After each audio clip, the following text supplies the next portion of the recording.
Ma'am, sir, palamig. Ay, boss, palamig, boss. Boss, magkano yung palamig nyo dito, boss? Meron tayo ditong palamig, sir. 50 lang to. Meron tayong mango tapioca, tapos meron tayong avocado, sir. So, magkano po yung palamig nyo dito, boss? 50 lang, sir, 50. 50 pesos? Meron na tayong gantong kalaking baso, sir. 16 ounce. No? Opo, 16 ounce na to, sir. Bigyan mo nga ako, boss, dito sa mango tapioca. Okay, sir. Boss, ano yung pure, boss? Pure na pure yan, sir. Tignan mo naman, wala ka nakikita sugar dyan. Prutas lahat yan, sir. So, saan galing yung mango tapioca natin, boss? Eto, galing tong tawi-tawi, nilipad ko pa to. So, galing pa ng Mindanao yan, boss? Oh, syempre, nilipad ko pa yan. Etong avocado, boss, saan to galing, boss? Dito lang yan, sa Manila Bay. Manila Bay. Oh, syempre.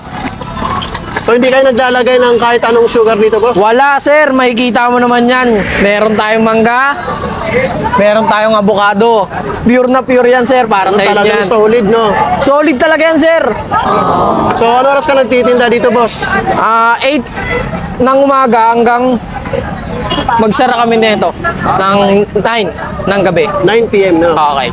9 So, p.m. saan po kayo nila pwede matagpuan, boss? Dito lang po kami sa May Carriedo, katabi ng Isitan, tapos SM. Yan po. Sa may Estero Sigado, Opo, sir. Yan, ito na po, guys, yung Okay, sir. mango tapioca, oh. Mango tapioca, For only 50 pesos. 50 pesos. Ayan, oh. Try natin, guys. Ayan, guys, try natin yung kanilang, mango tapioca. Ayan, oh. Talagang pure mango yung gamit dito. Try natin. Oh, sarap.